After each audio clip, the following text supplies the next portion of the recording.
Today, I will discuss in my class effective communication and barriers of the communication, and I will give some suggestions to remove the barriers.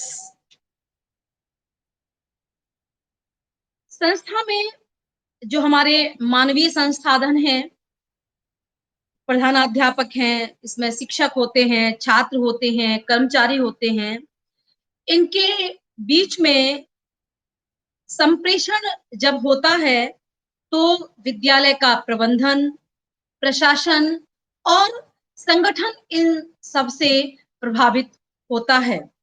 संप्रेषण की प्रभावशीलता से इस विद्यालय की विकास की गति तीव्र होती है और हम इसके अंतर्गत जो भी हमारी समस्याएं आती हैं, जो भी प्रॉब्लम्स आती हैं, हम उनको सॉल्व कर सकते हैं।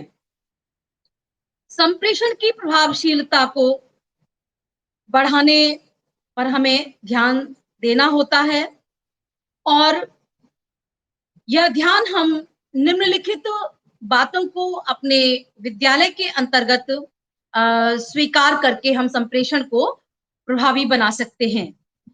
तो सबसे पहले जो इसमें पॉइंट हम डिस्कस करेंगे, कम्युनिकेशन इन क्लासरूम सेटिंग। शिक्षण अधिगम की जो प्रक्रिया शिक्षक और शिक्षार्थी के बीच में हो रही होती है, तो ये टू वे प्रोसेस होता है, द्विमार्गीय प्रक्रिया है, बाइपोलर प्रोसेस है और इसमें छात्र केवल मूक दर्शक के रूप में उसे नहीं रहना चाहिए, उसे बीच बीच में अपना इंटरेक्शन, अपने विचार, जो टॉपिक चल रहा है उसके संदर्भ में अपने तथ्य और अपनी बातों को इंटरेक्ट करने का उसको अवसर अवश्य मिलना चाहिए, क्योंकि ये टू वे प्रोसेस नहीं है। इसमें छात्र की अंतःक्रिया अत्यधिक आवश्यक होती है। कक्षा में शिक्षक और छात्र के मध्य में जब आपस में इंटरेक्शन होता है तो संप्रेषण जो है प्रभावी होता है।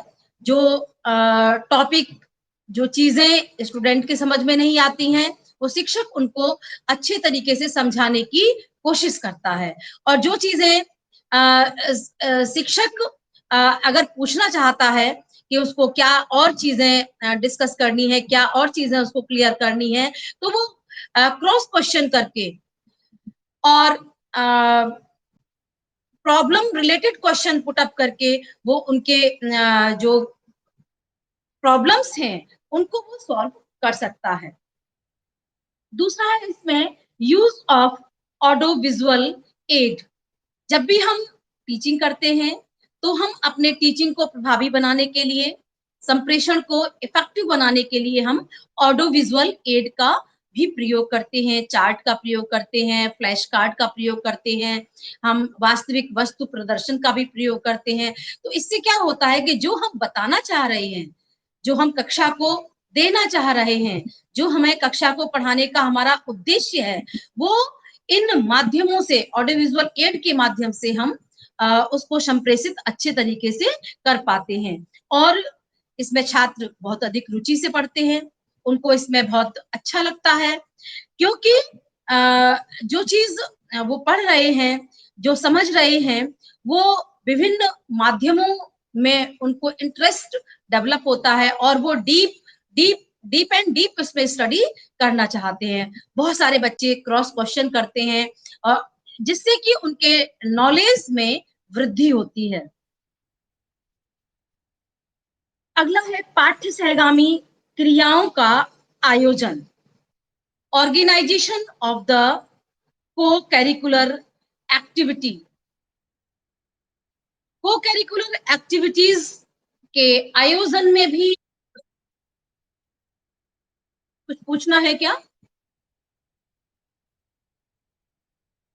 पाठ्य सहगामी क्रियाओं के आयोजन में भी संप्रेषण का महत्वपूर्ण योगदान होता है, क्योंकि जब हम पाठ्य सहगामी क्रियाएं आयोजित कराते हैं तो बिना संप्रेषण के छात्र उनको समझ नहीं सकता और उनको वास्तविक रूप से क्रियान्वित करने में अक्षम रहता है।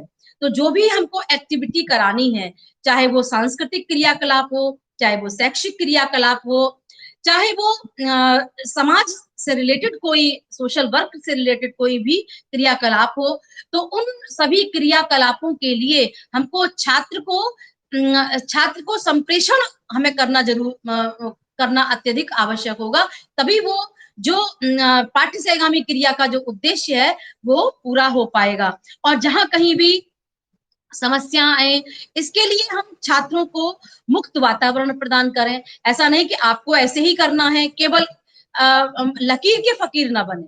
हम छात्रों को इसमें स्वतंत्रता दें, स्वतंत्रता से उनको उनका विजन डेवलप करने की कोशिश करें कि वो जो करना चाहते हैं वो एकदम से सुंदर तरीके से उसको करें और उसमें क्रिएटिविटी हो, उसमें विभिन्न कौशलों का वो प्रयोग करें।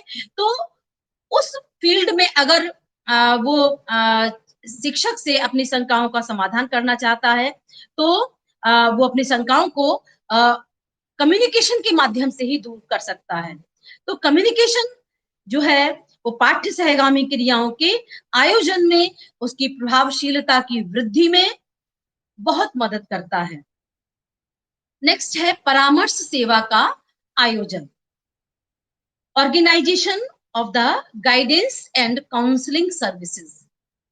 जैसा कि गाइडेंस और काउंसलिंग सर्विसेज की जब हम बात करते हैं तो इसमें ये सेवाएं छात्रों को तब प्रदान की जाती हैं जबकि छात्रों को कोई भी या तो व्यक्तिगत परेशानी हो या शैक्षिक परेशानी हो या कोई सोशल उनकी प्रॉब्लम हो या उनके व्यवसाय से रिलेटेड कोई प्रॉब्लम उनके सामने आ रही है, तो उन समस्याओं में वो किस तरीके से अपने को निकाल करके आगे ले जाए, तो इसके लिए परामर्श सेवाओं का आयोजन विद्यालय के अंतर्गत समय-समय पर किया जाता है, जिसमें कि हम अगर शिक्षा से रिलेटेड है, शिक्षकीय है, तो हर छात्र में क्या रुचियाँ हैं, क्या क्षमताएँ हैं, क्या एटीट्यूड है, क्या एप्टीट्यूड है, उसको हम जान सकते हैं। Guidance counselling guidance and counselling के द्वारा हम छात्रों की इन चीजों को जान करके उनको फर्दर उनको डायरेक्ट कर सकते हैं, उनको हम गाइड कर सकते हैं, निर्देशित कर सकते हैं कि आपको किस फील्ड को ऑप्ट करना चाहिए, आपको किस सर्विस को ज्वाइन करना चाहिए, आपको कौन से साइड का प्रयोग करना चाहिए। विज्ञान में के विषयों को लेकर के अध्ययन करना है, कॉमर्स के विषयों को लेकर अध्ययन करना है या आपको आर्ट्स के विषयों को लेकर के अध्ययन करना है, कौन-सा आपके लिए बेनिफिशियल होगा। तो ये सब जो है संप्रेषण के माध्यम से ही शिक्षक संभव बना पाता है।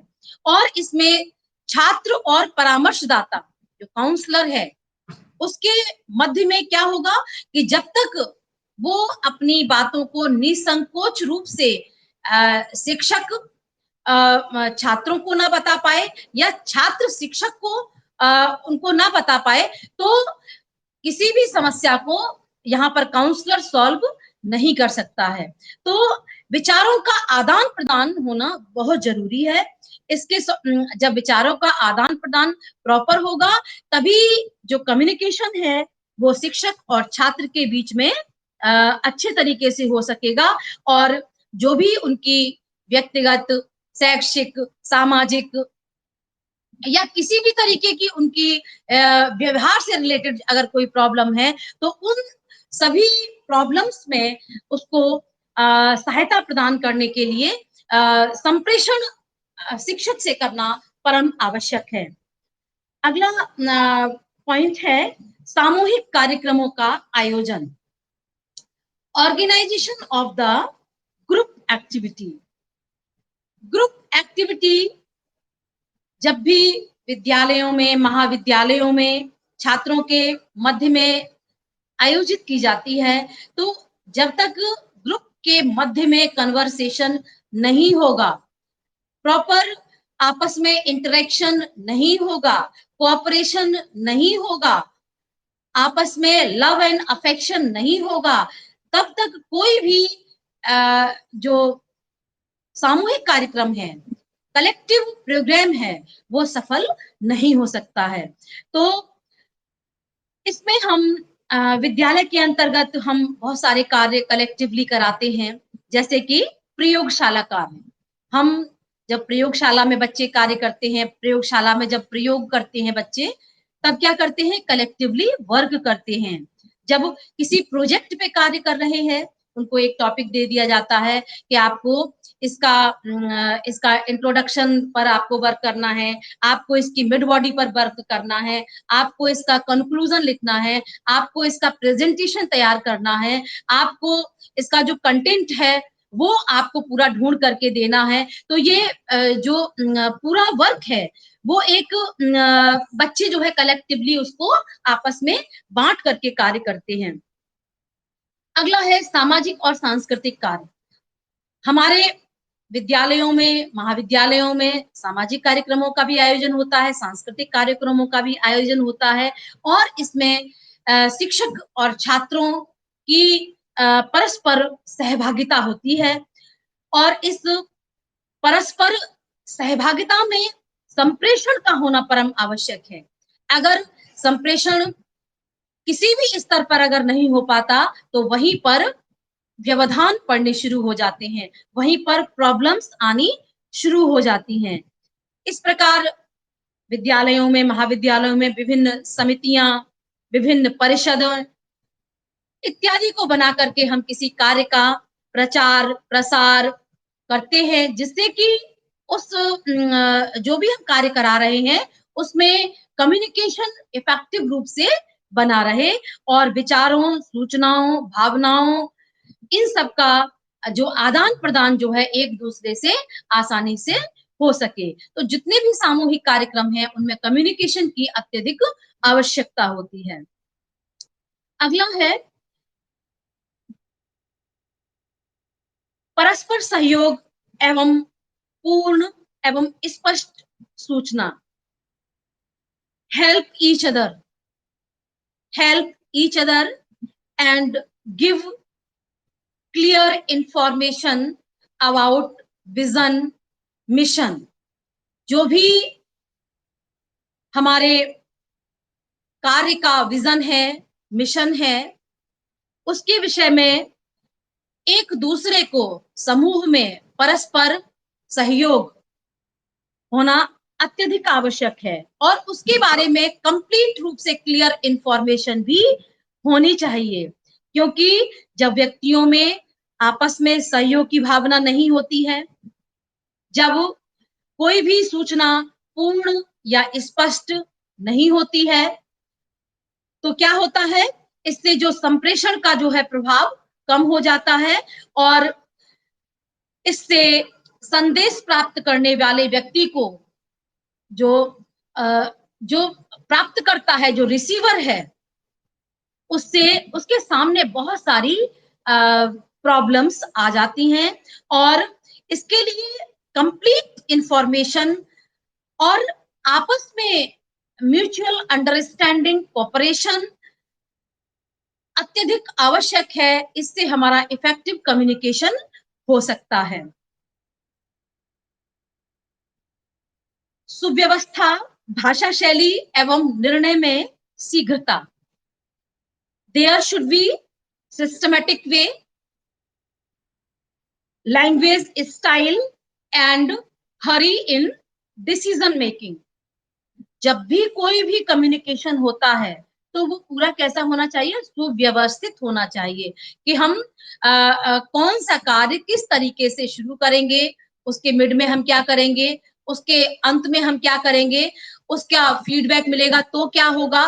तो हर एक कार्यक्रम या हर एक सूचना शुरू से लेकर के एंड तक उसके बारे में हमें क्लियर इंफॉर्मेशन सूचना के बारे में होनी चाहिए। दूसरा है भाषा शैली, लैंग्वेज स्टाइल। सूचना देने में हम जिस भाषा शैली का प्रयोग कर रहे हैं, तो ऐसा लैंग्वेज स्टाइल होना चाहिए जो कि ग्रुप के सभी लोगों उससे वाकिफ हों। ऐसा ना हो कि बहुत सारे लोग उस भाषा को जानते ही ना हो।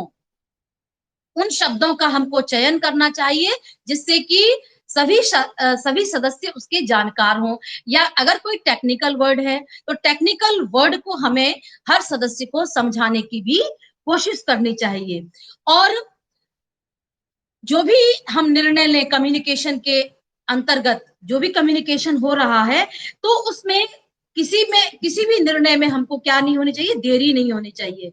इसमें हमें तुरंत डिसीजन लेना चाहिए, क्योंकि अगर तुरंत डिसीजन अथॉरिटीज के द्वारा ले लिया जाता है तो क्या होता है, वहां पे सुव्यवस्था बनी रहती है। वहां पर हर चीज सुव्यवस्थित, वेल सेटल्ड, सिस्टमैटिक रूप से अपने आप संचालित होती रहती है। तो ये मैंने कुछ संप्रेषण को प्रभावशाली बनाने के कुछ फैक्टर्स मैंने बताए थे। इसके साथ साथ हमें कुछ और भी बातें हैं, उन पर भी हमको ध्यान निरंतर देना चाहिए, जैसे कि संदेश की निरंतरता, कंटिन्यूटी ऑफ द कम्युनिकेशन। ऐसा नहीं है कि जो हम संदेश दे रहे हैं, अभी हम कुछ बोले और फिर 10 मिनट के लिए रुक जाए तो डिसकंटिन्यूड वे हो जाएगा। ये तो संदेश में निरंतरता होनी चाहिए। संदेश में कहीं भी ऐसा ना हो कि वहां बीच में से वो चीज टूट गई है, बाधा आ जाए, तो इससे एक व्यक्ति को कुछ समझ में आएगा, दूसरे व्यक्ति को कुछ समझ में आएगा। तो संदेश में निरंतरता होनी चाहिए, कंटिन्यूटी ऑफ द कम्युनिकेशन अवश्य होना चाहिए। दूसरा, समय का निर्धारण, टाइम मैनेजमेंट। जो भी हम कार्य कर रहे हैं, जो भी हमारा विजन मिशन है, वो हमारा टाइम मैनेजमेंट के अकॉर्डिंग होना चाहिए। टाइम का निर्धारण करना बहुत जरूरी है, क्योंकि अगर हम समय का निर्धारण नहीं करते हैं तो क्या होता है, कार्य हमारा बहुत लंबे टाइम के लिए फैल जाता है, वहां अव्यवस्था आ जाती है। तो time management is the more important factor. तीसरा है इसमें प्रशिक्षण की व्यवस्था। जब भी हम कम्युनिकेशन करने जा रहे हैं, जैसे कि आप लोग टीचर बनने जा रहे हो, तो आपको किस तरीके से कक्षा में शिक्षण किया जाए, कैसे एग्जाम लिया जाए, कैसे प्रेजेंटेशन तैयार किया जाए, कैसे असाइनमेंट लिखा जाए, ये सारी चीजें आप वास्तविक रूप से करके देख रहे हैं, ट्रेनिंग के रूप में करके देख रहे हैं। तो जो भी हम इस तरीके के वर्क अगर हम कराते हैं तो उसमें ट्रेंड होने की अत्यधिक आवश्यकता है, ट्रेनिंग लेने की आवश्यकता हमारे लिए बहुत ज्यादा होती है। क्योंकि अगर प्रशिक्षण हमारा नहीं होता है, अगर ट्रेनिंग नहीं होती है, तो हमारा कार्यक्रम हैपहैजर्ड हो जाता है, आगे पीछे हो जाएगा ड्यू टू कम्युनिकेशन गैप। इसी में समन्वय की भावना, कोऑर्डिनेशन हर एक ग्रुप मेंबर में अत्यधिक आवश्यक है। जब तक हमारा कोऑर्डिनेशन नहीं होता है तो हमारा कोई भी कम्युनिकेशन प्रॉपर नहीं होता है। और इसके साथ साथ पॉजिटिव एटीट्यूड, जितने भी मेंबर हैं हमारे इंस्टीट्यूशन के, जितने भी मेंबर होते हैं, उनमें कम्युनिकेशन के बीच में कैसा एटीट्यूड होना चाहिए, पॉजिटिव अभिवृत्ति उनकी होनी चाहिए, जिससे कि संप्रेषण की प्रभावशीलता में वृद्धि हो। तो ये जो मैंने कुछ कारक बताए जिससे कि हमारा जो कम्युनिकेशन है वो इफेक्टिव हो सकता है। आगे हम बात करते हैं barriers of the communication in educational administration. संप्रेषण शैक्षिक प्रशासन के अंतर्गत बैरियर्स कहाँ-कहाँ आते हैं, अवरोध कहाँ उत्पन्न होता है। संप्रेषण के माध्यम से किसी भी शिक्षा प्रणाली को उपयोगी और महत्वपूर्ण बनाया जा सकता है। प्रशासन में, प्रबंधन में गतिशीलता तब आती है जबकि संप्रेषण के लिए जब हम विभिन्न माध्यमों, विभिन्न विधियों, प्रविधियों का हम निरंतर प्रयोग करते हैं। विभिन्न कारणों से संप्रेषण के मार्ग में, कम्युनिकेशन के मार्ग में बाधाएं उत्पन्न होती हैं। इन बाधाओं में संप्रेषण की जब जब भी हमारे सामने बाधाएं उत्पन्न होती हैं, तो जो संप्रेषण का जो मूल भाव है, मूल तत्व है, वो बदल जाता है, उसका स्वरूप चेंज हो जाता है और उसके उद्देश्य में भी परिवर्तन आ जाता है। तो विभिन्न विद्वानों ने इन बाधाओं के बारे में बताया है। ये ऐसी कौन-कौन सी बाधाएं हैं जो कि हमारे संप्रेषण को दूषित करती हैं, संप्रेषण में अवरोध उत्पन्न करती हैं। तो सबसे पहली बाधा है आर्थिक बाधा, स्कैर्सिटी ऑफ द फाइनेंस। यदि हमारे पास अत्याधुनिक उपकरण नहीं है, क्योंकि ये बहुत महंगे होते हैं और हर विद्यालय में इनको खरीदने की क्षमता नहीं होती है, क्योंकि इनके पास धन की कमी होती है। यदि किसी प्रकार धन की व्यवस्था भी हो जाए और इन उपकरणों को खरीद लिया जाए, तो भी इनके जो है मेंटेनेंस में भी मेंटेनेंस के टाइम भी जो धन होता है, धन के रख-रखाव में कमी आती है और इनका हम मेंटेनेंस इन जो भी हमारे उपकरण हैं, उनका नहीं कर पाते हैं। तो कम्युनिकेशन के जितने भी उपकरण हैं, वो बहुत महँगे होते हैं। तो इसके लिए जो धन की कमी है, वो एक आर्थिक बाधा के रूप में हमारे सामने आती है और जो कि संप्रेषण के मार्ग में कठिनाई पैदा करती है। दूसरा बैरियर है लैक ऑफ ट्रेन्ड पर्सन।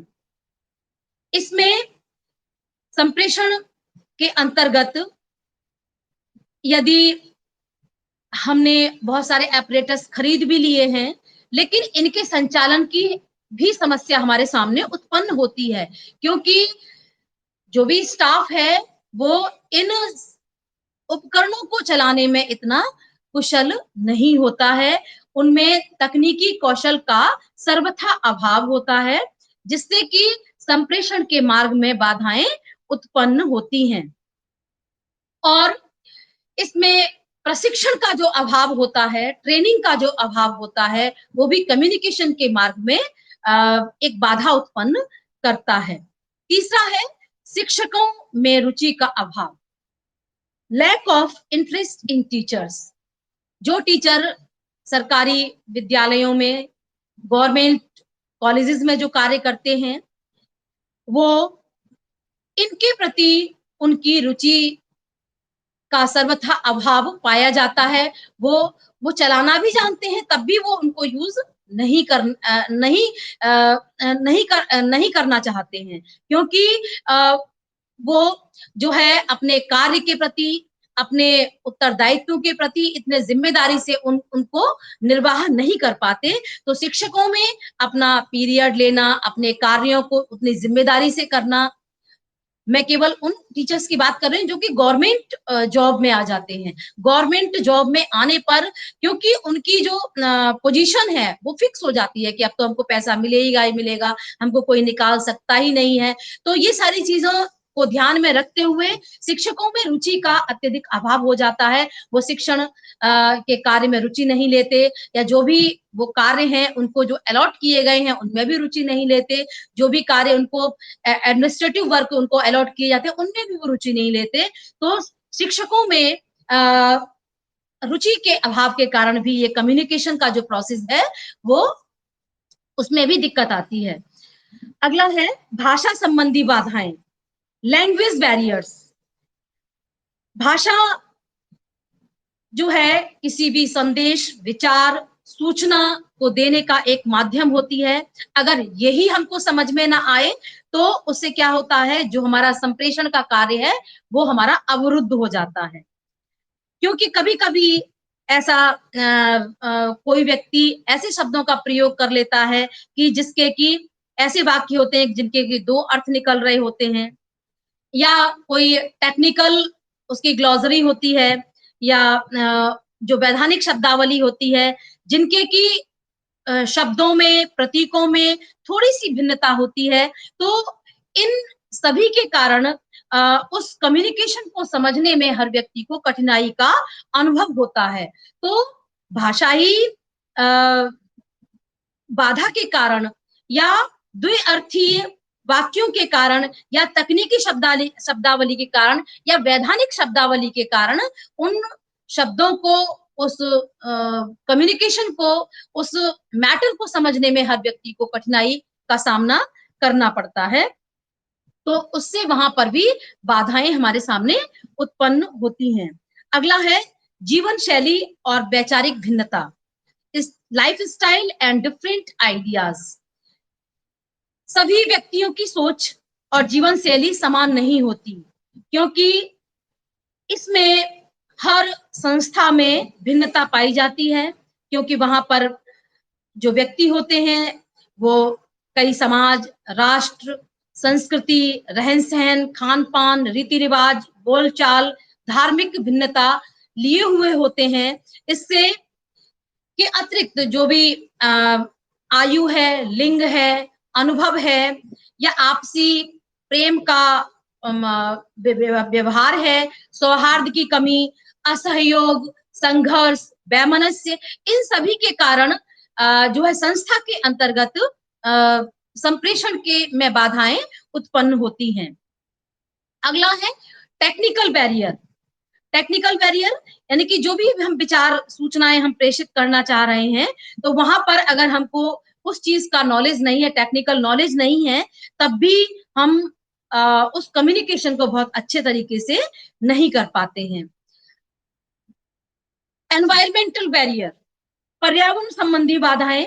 अगर वातावरण संस्था का प्रदूषित है, या ध्वनि प्रदूषण है, या अन्य किसी भी प्रकार का वहां पर प्रदूषण अगर पाया जा रहा है, तो संप्रेषण में बाधा उत्पन्न होती है, और जिस स्रोत के द्वारा प्रेषित सूचना प्राप्तकर्ता तक बाधित होकर के पहुंचने से बहुत कठिनाई उत्पन्न होती है। यानी कि जो सूचना भेजने वाला है और जो सूचना को प्राप्त करता है, उन दोनों के मध्य में ये जो एनवायरमेंटल बैरियर है वो बहुत ही अवरोध उत्पन्न करते हैं।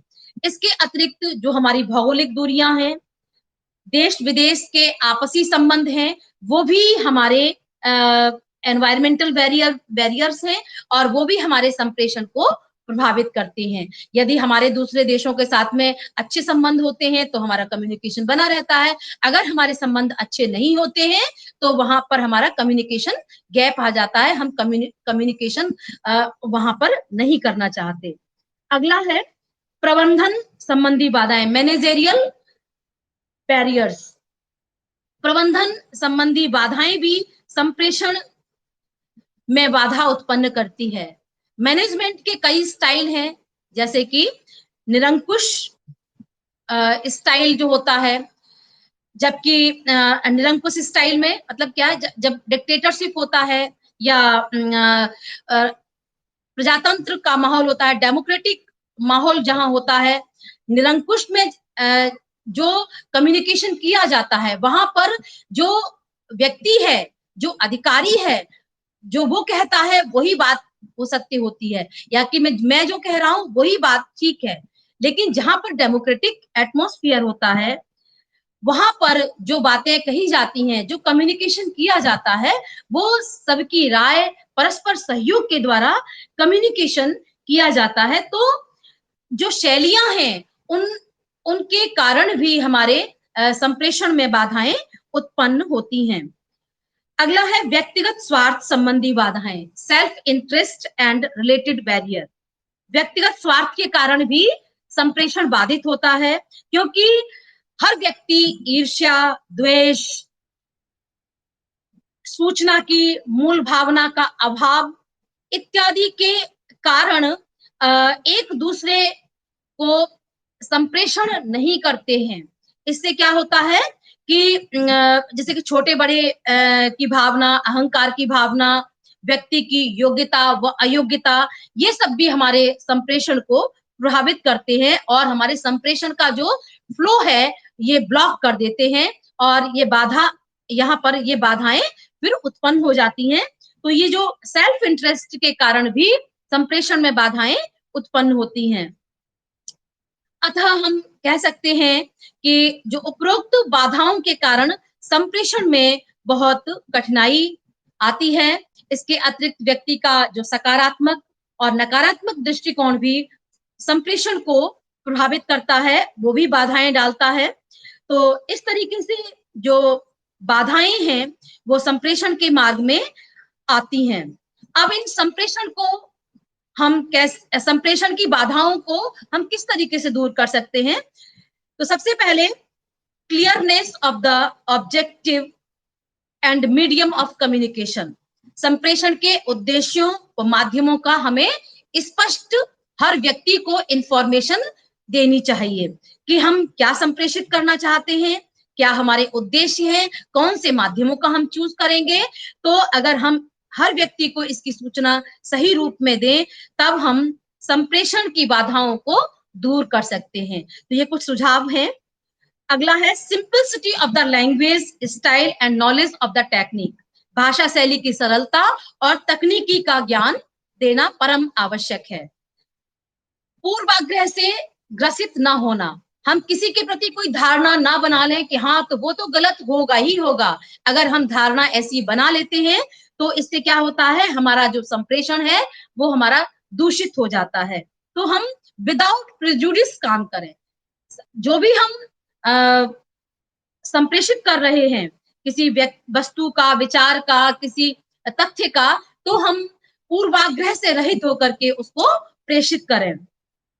जो भी हम प्रेषित करें वो कैसा हो, सिस्टमेटिक है और सिग्निफिकेंट कम्युनिकेशन हमारा होना चाहिए। जो भी कम्युनिकेट करें वो हमारा सिस्टमेटिक हो, व्यवस्थित हो और सिग्निफिकेंट कम्युनिकेशन होना चाहिए। एफिशिएंसी ऑफ द मैनेजमेंट, जो हमारी प्रबंधकीय कुशलता है वो भी हमारी बहुत महत्वपूर्ण है कम्युनिकेशन में, कम्युनिकेशन की। तो हमारी जो एफिशिएंसी ऑफ द मैनेजमेंट है वो भी हमारी इफेक्टिव होनी चाहिए। अगला है पॉजिटिव एटीट्यूड। हर व्यक्ति का संस्था के अंतर्गत पॉजिटिव एटीट्यूड होना परम आवश्यक है, तभी कम्युनिकेशन प्रभावी हो सकता है। Create clean environment and proper use of the time. संस्था के अंतर्गत हम एक सुंदर एनवायरमेंट का निर्माण करें और जो भी हम कार्य करना चाह रहे हैं, जो भी हम संदेश देना चाह रहे हैं, संप्रेषण करना चाह रहे हैं, जिस कार्य को हम कराना चाहते हैं उसको हम प्रॉपर समय के अंतर्गत ही उसका प्रयोग कर सकें। अगर हम इन सब बातों का प्रयोग कर ठीक प्रकार से करते हैं तो संप्रेषण की जितनी भी बाधाएं हैं, संप्रेषण की जो प्रभावशीलता में कमी आती है, उनको इस आधार पर प्रभावी बनाया जा सकता है। Thank you class.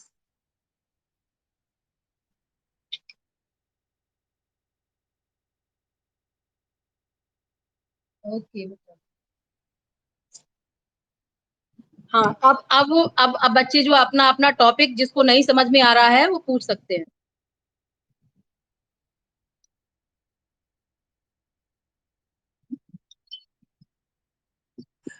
नहीं, एम्स एंड ऑब्जेक्टिव नहीं है।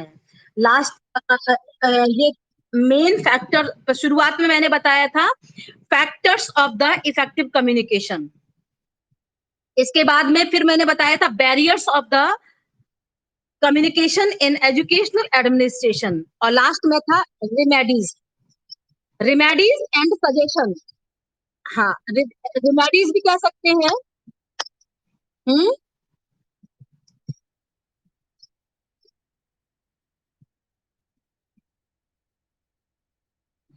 आपका टॉपिक था शैक्षिक।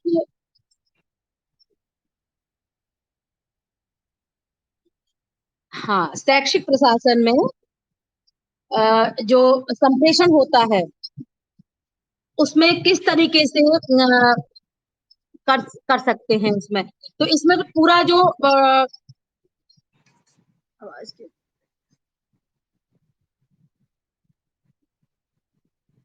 एक मिनट में जरा, आवाज इको कर रही है मेरी बहुत। हाँ, हाँ ठीक है। आप अब आप सुनो, रूपाली आप अपने माइक को बंद कर दो। हाँ, बंद कर दो, मैं बता रही हूँ फिर आपको। हाँ, तो आपको जो शैक्षिक प्रशासन में संप्रेषण का आलोचनात्मक मूल्यांकन, इसमें आपको सबसे पहले इंट्रोडक्शन लिखना होगा। इंट्रोडक्शन में आपको संप्रेषण के बारे में बताना है कि जो संप्रेषण का क्या महत्व है, ठीक है? संप्रेषण का जब महत्व बताएँगे इसके बाद में फिर आपको जो है अ, इसका अर्थ बताना है, संप्रेषण का मीनिंग ऑफ द कम्युनिकेशन कि संप्रेषण क्या है? फिर आपका टॉपिक है role of communication in the educational administration. Communication का रोल जो है एजुकेशनल एडमिनिस्ट्रेशन में क्या होता है, ठीक है?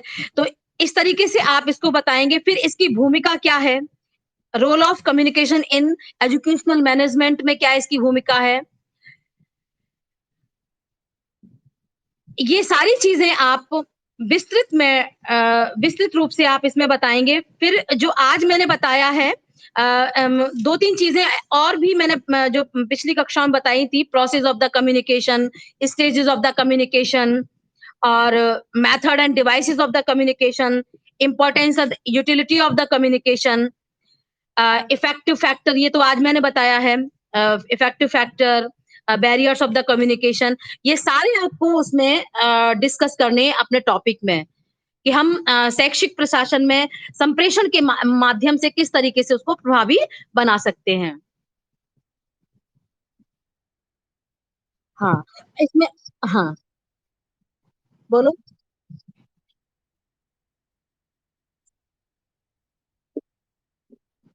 अच्छा, विद्यालय प्रबंधन, इसमें आपको स्कूल मैनेजमेंट के बारे में लिखना है। स्कूल मैनेजमेंट के बारे में पूरा लिखना है। स्कूल मैनेजमेंट आपको इंग्लिश में लिखना है? अच्छा, तो विद्यालय प्रबंधन का आपको करीब-करीब सभी किताबों में मिल जाएगा। सुखिया की किताब में भी मिल जाएगा और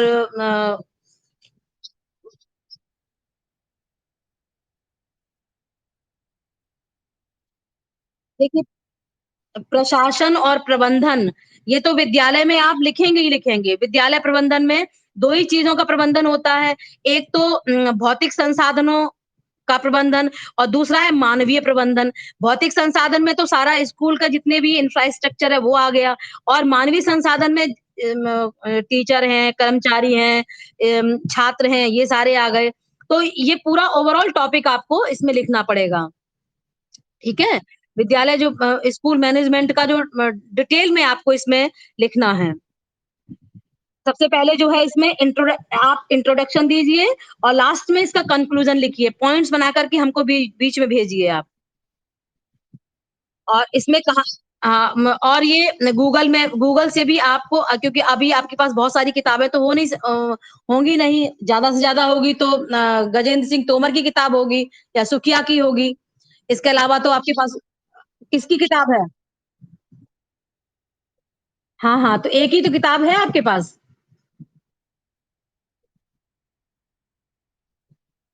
आपके पास किसके कौन-सी वाली किताब है? सुखिया की। सुखिया की है तो सुखिया में विद्यालय प्रबंधन दिया हुआ है, विद्यालय प्रबंधन।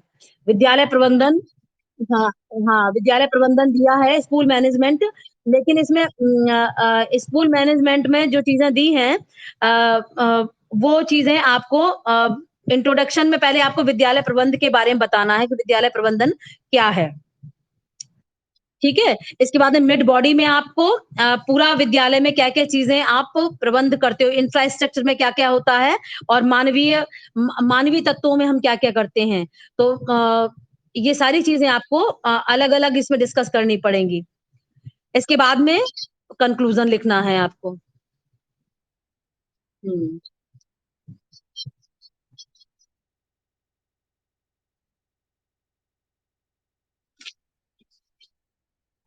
गजेंद्र सिंह तोमर में है?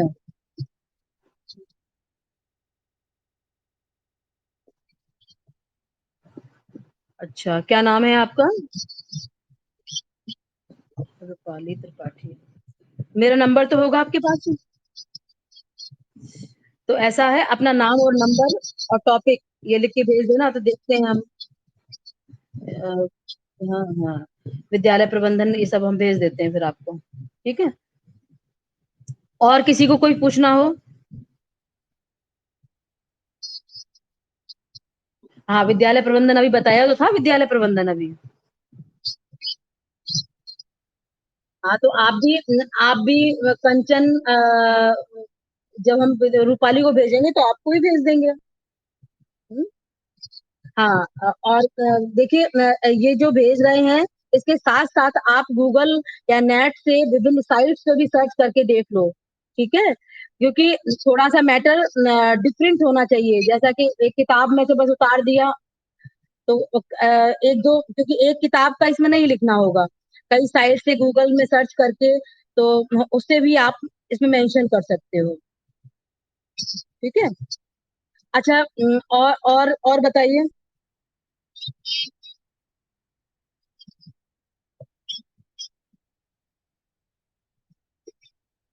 मानवीय संसाधनों के विकास में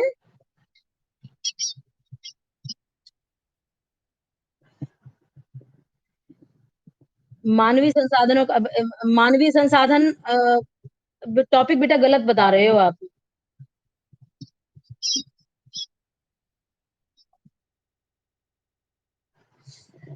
तो मानवीय संसाधन कौन-कौन से होते हैं?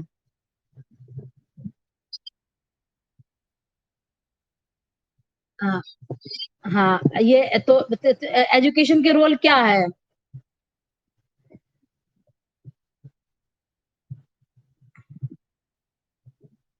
नहीं, आपने जो बताया है कि मानवीय संसाधनों के विकास में नहीं, ये टॉपिक गलत है बेटा आपका। टॉपिक गलत है मुझे आप जो है 1 मिनट 1 मिनट 1 मिनट 1 मिनट मैं बता रही हूँ आपका क्या टॉपिक है। 1 मिनट रुको। हाँ, आपका नंबर कितना है? 99 190 है।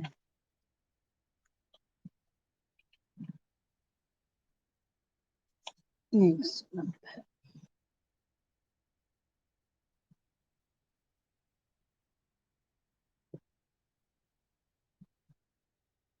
हाँ, ये है मानव संसाधन विकास में शिक्षा की भूमिका का अध्ययन, ठीक है? मानव संसाधन विकास में शिक्षा की भूमिका के अध्ययन तो मानव संसाधन यही सारे हैं जो आप बता रहे हो। मैनेजमेंट ऑफ द प्रिंसिपल हुआ, टीचर हैं, स्टूडेंट हैं, कर्मचारी हैं, ये सारे जो है मानव संसाधन हैं। अब शिक्षा की भूमिका का अध्ययन, इसमें एजुकेशन का क्या रोल है, ठीक है? एजुकेशन का क्या रोल हो सकता है? तो विद्यालय में मानवीय संसाधनों का प्रबंधन, ये गजेंद्र सिंह तोमर में भी आपको मिल जाएगा ये। हाँ, हाँ, हाँ, ठीक है? उसमें भी मिलेगा और सुखिया में भी मिल जाएगा।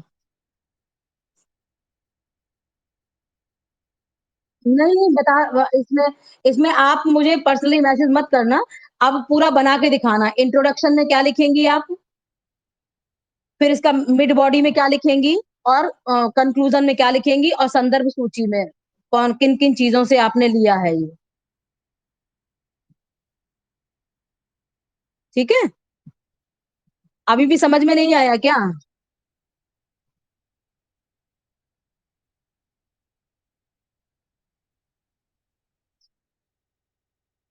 अरे बेटा तो मानव संसाधन विकास में जो जो प्रबंधन है, मैनेजमेंट है तो मैनेजमेंट के बारे में ही तो बताना है। मैनेजमेंट ही तो है। इसमें जो बताएँगी आप शिक्षा की जो भी इसमें टीचर जो है मैनेजमेंट भी करता है, एडमिनिस्ट्रेशन भी करता है, हर काम करता है। प्रिंसिपल एडमिनिस्ट्रेशन भी करता है, पढ़ाता भी है, मैनेजमेंट भी करता है, सुपरविज़न भी करता है, इवैल्यूएशन भी करता है, तो हर चीज़ आ जाएगी ना इसे प्रबंधन में तो।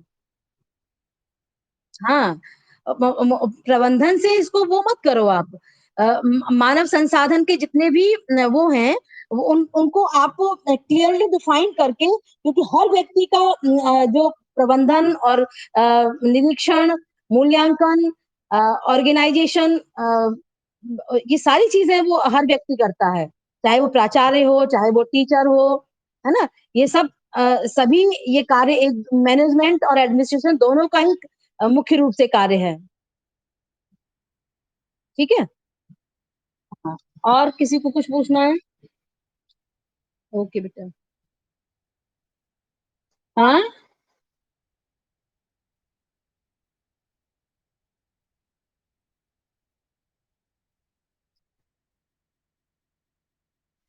बेटा ये जो है इंग्लिश में तो आपको नेट से ही मिलेगा।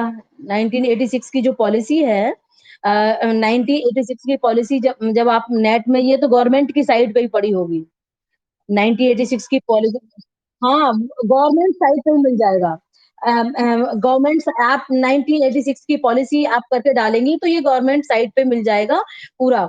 वहाँ से आप जो है इसमें क्या-क्या चीज़ें बताई हैं न्यू एजुकेशन पॉलिसी में। से आपको इसमें क्या क्या इसमें स्टडी करना है? शिक्षा का प्रबंधन हुँ? हाँ, हाँ। अब इसमें शैक्षिक प्रबंधन आपको प्राथमिक स्तर का इसमें छोड़ देना। प्राथमिक स्तर से आपका कोई मतलब नहीं है, माध्यमिक स्तर से आप शुरू करना। माध्यमिक, उच्च उच्च माध्यमिक ये 2 ही स्तर लेना और उच्च स्तर भी छोड़ देना। जब अब आप वहाँ से प उसमें देखोगी ना हाँ, केवल माध्यमिक और उच्च माध्यमिक पर विद्यालय मतलब जहाँ पर विद्यालय है वो उसी चीज़ को वो वहाँ पर विद्यालय प्रबंधन कैसा होता है, तो वो ही चीज़ आपको फ़ोकस करनी है और बाकी सब चीज़ें छोड़ देनी है। हाँ, बोलिए?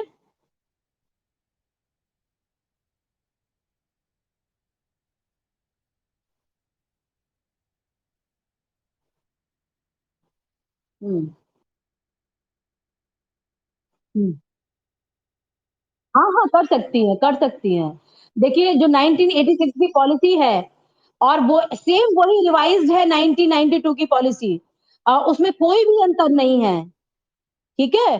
तो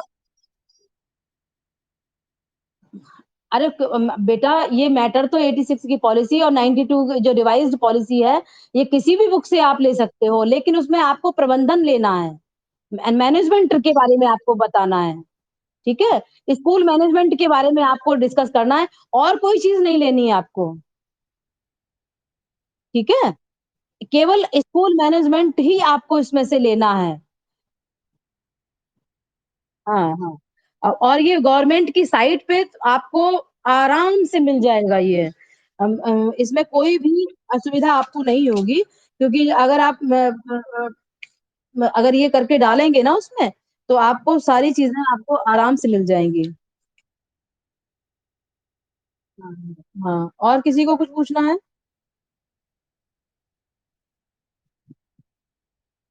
सबको क्लियर है? अच्छा ये बताइए आप कोई किस टॉपिक पर पढ़ना चाहते हैं आप लोग? कि हम अपने मन से ही पढ़ाएँ?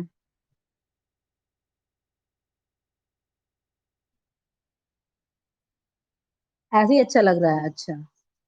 चलिए फिर देखते हैं फिर हम क्या पढ़ाते हैं। वो पढ़ाएँगे जो कि ज़्यादातर आपके एग्ज़ाम में आता हो, ठीक है? ओके।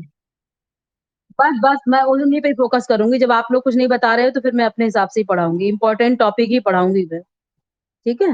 अब हो सकता है कि crisis management of conflict in educational organisation या तो या ये लूँगी या फिर एजुकेशनल सुपरविज़न ये, ठीक है? क्योंकि ये ज़्यादा आते हैं एग्ज़ाम में, ठीक है? और देखिए एडमिनिस्ट्रेशन की जो थ्योरीज़ है, एजुकेशनल एडमिनिस्ट्रेशन, जिसको भी एजुकेशनल एडमिनिस्ट्रेशन में कोई भी दिक्कत हो रही हो, मैं उसको यहाँ पे इसलिए नहीं ले रही हूँ क्योंकि ये जो है फ़ेसबुक पेज पे भी मेरा लेक्चर पूरा पड़ा है। फ़ेसबुक पेज में आप जाएँगे, तो उसमें पूरा लेक्चर जो है एजुकेशनल एडमिनिस्ट्रेशन में पूरा लेक्चर पड़ा है। उसमें थ्योरीज़ भी पढ़ी हैं और कंप्लीट लेक्चर पड़ा है, तो वहाँ से आप इसको सुन सकते हैं। ये सुपरविज़न वाला और जो मैनेजमेंट ऑफ द कॉन्फ्लिक्ट है, ये वाला हम डिस्कस करेंगे, फिर देखते हैं धीरे-धीरे। अब मेरी मंडे को क्लास होगी बेटा, ठीक है? अब मैम ने 3 दिन क्लास कर दी है, Monday and Tuesday and Friday. Hello?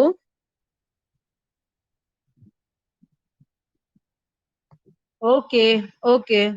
Thank you.